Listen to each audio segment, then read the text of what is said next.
So, అదే ఆ విధంగా చూసుకుంటే మీ తాతగారి దగ్గర నుంచి మీ నాన్నగారికి, మీ నాన్నగారి దగ్గర నుంచి మీకు అంటే గురు గురు ప పరంపరంగా ఇప్పటి వరకు మీ నాన్నగారంటే గురువుగారు. సో, మీరిలా కంటిన్యూ చేస్తున్నారంట. సార్ ఎలా సాధ్యమైంది సార్? అంటే ఇప్పుడు ఒక వ్యక్తి పేరు మనం మన భారతదేశంలో చెప్తే గుర్తుపట్టడం వేరు గానీ, మన పాశ్చాత్య దేశాలైనటువంటి యూఎస్, యూకేలో గూడా మీ పేరు చెప్పిన వెంటనే టక్‌మని గుర్తుపడుతున్నారు. మిమ్మల్ని అక్కడికి రావాలని, మీకక్కడ ఉండాలని జెప్పి అంటున్నారు. మీకెలా సాధ్యమైంది సార్ ఇదంతా? ఇది ఎట్లా అవుతదంటే, మనము మన దగ్గర అదృష్టత్రం పెట్టుకున్నోళ్ళు స్టార్టింగ్‌లో హైదరాబాదోళ్ళు కావచ్చు. హ్మ్. మా తాతగారు దగ్గర పెట్టుకున్నోళ్ళు గుంటూరోళ్ళు, గుజరాతోళ్ళో, నోయిడా వాళ్ళో ఉండొచ్చు. పెట్టుకున్నప్పుడు సామాన్యమైన మనుషులు. పెట్టుకున్న తర్వాత ద బెస్ట్ ప్లేస్‌లోకెళ్ళిపోతారు ఆటోమేటిక్‌గా.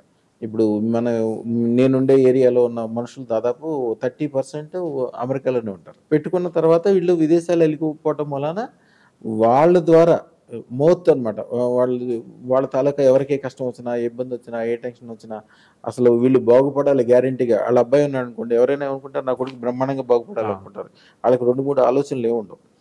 టక్‌మని తీసుకొచ్చి అదృష్టం పెట్టిచ్చేస్తారు. అదే. ఒక అమ్మాయికి పెళ్ళవుతుందనుకోండి, కొన్ని ఏరియాల్లో పెళ్ళిళ్ళకి తాళిబొట్టు లేకపోయినా పర్వాలేదు, అదృష్టతను పెట్టాలని శాస్త్రం. హ్మ్.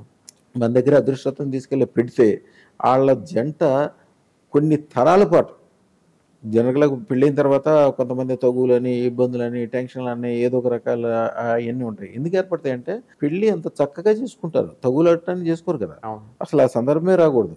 ఎందుకొస్తదంటే, ఒక మంచి జంట ఉండగానే కాలసర్ప దోషం. అంటే చూడంగానే అబ్బా! వీళ్ళెంత బాగున్నారని 10 మంది అనుకుంటే చాలు దిష్టి తగిలిద్ది. ఆ దిష్టి నెమ్మది నెమ్మదిగా కాలసర్ప దోషానికి మారుద్ది. ఒక పాముకి, ఒక ముంగీస్‌కి ఎలాంటి సంబంధం లేదు. కానీ పామును చూడంగానే ముంగీస్ చంపుద్ది. ముంగీసుని చూడగానే పాము చంపడానికి ఎళ్తది. ఒకదాన్ని ఒకటి చంపుకొని ఆహారం చేద్ది. దాన్నే కాలసర్ప దోషం అంటారు. ఆ కాలసర్ప దోషం తగలటం మూలాన భార్యాభర్తల మధ్యన తగువులొస్తాయి. తగువులొస్తే అయి పెద్దయవుతాయి, వ్యవహారం అవుతది. ఎప్పుడైతే అదృష్టరత్నం ఉంటదో వాళ్ళకి, వాళ్ళ చుట్టుపక్కల ఉన్నోళ్ళకి, అత్తమామలకి, రాబోయే సంతానానికి, వాళ్ళకి సంబంధించిన ఎవరికి కూడా కాలసర్ప దోషం ఉండదు. పైగా అమృతతత్వం. ఇందాక చెప్పాను చూసారా అక్షయ సిద్ధి అని.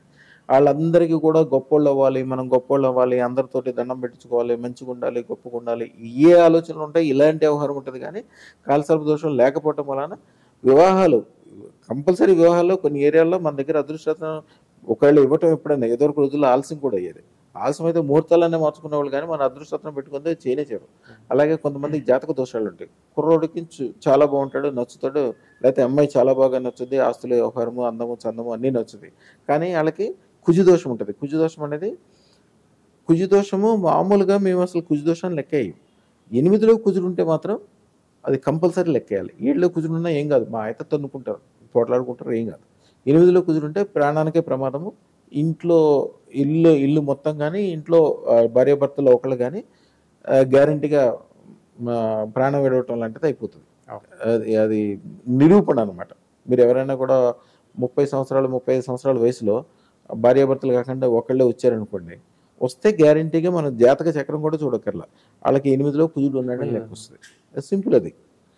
అట్లాంటి దోషాలు పోవాలంటే ప్రపంచంలో ఏకైక మార్గం అదృష్టత్వం. కొన్ని రకాలైన కాలసర్ప దోషాలుంటాయి. దారా దోషాలుంటాయి. పితృదోషాలుంటాయి.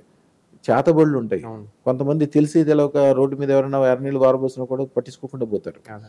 కొంతమందికి కుజుడు సరిగ్గా లేకపోయినా, కొంతమంది కేతువు సరిగ్గా లేకపోయినా ఎర్రనీళ్ళు పారబోసినోళ్ళు 6 నెలల తర్వాత అక్కడికి ఎళ్తే గూడా వాళ్ళకి కూడా అంటుకుపోద్ది. అదే. ఒక్కసారి కాలసర్ప దోషం అంటుకుపోయిందా, అంటితే అదేంటంటే ఒక షుగర్ జబ్బు లాంటిది. మీరు ఏం చేసినా కూడా ఇవాళ మందు బిళ్ళేసుకుంటే మళ్ళీ రేపు కూడా ఏసుకోవాల్సిందే. అంతేగాని ఇవాళ 4 మందు బిళ్ళేసుకున్నాను అంటే కుదరదు. ఒక ఆకలి లాంటిది. మీరు ఈవేళ ఎక్కువ అన్నం తిన్నా గానీ రేపు పొద్దున మళ్ళీ అన్నం తినాల్సిందే. ఒక మురికి లాంటిది. మనం ఇప్పుడు ఈవేళ 10 బకెట్లతో స్నానం చేసినా గానీ మళ్ళీ సాయంత్రానికల్లా చెమట పట్టుద్ది. మళ్ళీ సాయంత్రం రేపు స్నానం చేయాల్సిందే. అలాగే కాలసర్ప దోషం అనేది ఎప్పుడు పోదు. ఒక్కసారి అంటిందా, దాని తర్వాత ప్రతి 18 రోజులకు పూజా యజ్ఞం చేసుకుంటే దాని యొక్క శాంతి ఉంటది. ప్రతి 18 రోజులకు పూజా యజ్ఞం అనేది సామాన్యమైన విషయం కాదు. కొంతమంది అసలు చేయకూడదు కూడా కొన్ని రకాల విషయాలు. దానికి ఏకైక పరిష్కారం కాలసర్ప దోషం పోవాలంటే అదృష్టరత్న ధారణ ఒకటే. ఆ క్షణంలో అప్పుడుకప్పుడే, ఇంకా ఎప్పుడో దాకా ఉండదది. ఆ క్షణానికి అప్పటికప్పుడే ఆ దోషమంతా పోతది.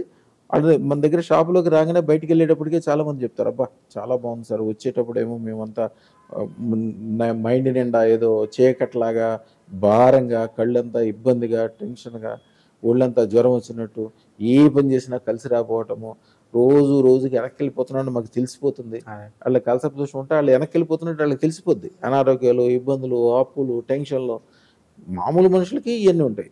పెద్ద పెద్ద రాజులు కూడా, ఇప్పుడు చార్మినార్ దగ్గర నవాబులు ఉంటారు. ఆ నవాబులకి ఈ డిఎల్ఎఫ్ దగ్గర అక్కడ దాదాపు 18,000 ఎకరాల ల్యాండ్ ఉంటుంది. ఆ ఏరియాలో ఎవరైనా ఒక 1000 గజాలు ఉంటే వాడు చాలా పెద్ద కోటీశ్వరుడి కింద లెక్క. వాళ్ళకి 30 ఎకరాలు 40 ఎకరాలు ఉంటుంది ఒక్కొక్కరికి అక్కడ. కానీ వాళ్ళు చివరికి కాలసర్ప దోషం తగ్గడం వలన చిన్న మందు బాటిల్కో, బిర్యానీకో, ఏ పని చేయడానికి కూడా రెడీ అయిపోతారు. ఆ కాలసర్ప దోషం మనిషి ఏం చేస్తాడో వాళ్ళు ఏం చేస్తారో వాళ్ళకే తెలియదు. ఎంత చెడు ప్రభావానికి వెళ్ళిపోతూ ఉంటుంది అన్నమాట. దానికి అదృష్టం ఉన్న చోట కాలసర్ప దోషం వాళ్ళకి ఉండదు, రాబోయే తరాలకు ఉండదు. ఇప్పుడు మనోళ్ళు కనుక రెడ్డి గారు బాగా ఒక 100 కోట్లు సంపాదించాడు అనుకోండి, వాళ్ళ అబ్బాయికి 100 కోట్లు ఇస్తే ఆయన 3 సంవత్సరాల్లో ఉంచితే 100 కోట్లు ఉంచుతాడు, లేకపోతే మొత్తం కూడా పోగొడతాడు. కానీ ఒక సింధికి కానీ, ఒక జైనికి కానీ, మార్వాడికి కానీ ఇచ్చారనుకోండి, వాడి జీవితంలో చూడండి, తండ్రి 100 కోట్లు ఇస్తే కొడుకు దాన్ని 1000 కోట్లు చేసి చూపిస్తాడు ఆయన తండ్రి గారు చూస్తుండగానే. ఎందుకని వాళ్ళందరికీ అదృష్టం కంపల్సరీ పూజ గదిలో ఉంటుంది, ఒంటి మీద ఉంటుంది. అది లేని వాళ్ళు ఇంట్లో నుంచి బయటకు కూడా రాదు. దాని మూలాన ఎప్పుడు కాలసర్ప దోషం ఉండదు కాబట్టి పెరుగుతూనే ఉంటారు మనుషులు. కాలసర్ప దోషం ఏర్పడడానికి అనేక రకాలైన కారణాలు ఉంటాయి. ఒక మనిషికి 100 కోట్ల రూపాయలు మనిషి ఉన్నాడు అనుకోండి, వాడికి తాగుడికి అలవాటు పడితే సరే ఎంత తాగుతాడు? ఎంతన్నా తాగినివ్వండి, ఎంత తాగినా కూడా సంవత్సరానికి ఒక మహా అయితే 5 లక్షలు, 10 లక్షలు, 20 లక్షలు అవుతుంది. 100 కోట్లు కరగాలంటే ఎంత టైం పట్టుద్ది? కానీ వీడి సంవత్సరంలోనే మొత్తం బెకార్ అయిపోతుంది. కాలసర్ప దోషం అంటే ఏంటంటే అంత డ్రాస్టిక్గా మనిషిని తీసుకెళ్ళిపోతుంది కిందకి. అలాగే అదృష్టం ఉన్న చోట అట్లాగే పైకి వెళ్ళటం అట్లా వెళ్ళిపోతారు అనమాట. అంతే చిన్న మనుషులు ఎంత గొప్ప వాళ్ళు ఎట్లా అయ్యారంటే అయిపోతారు అంతే.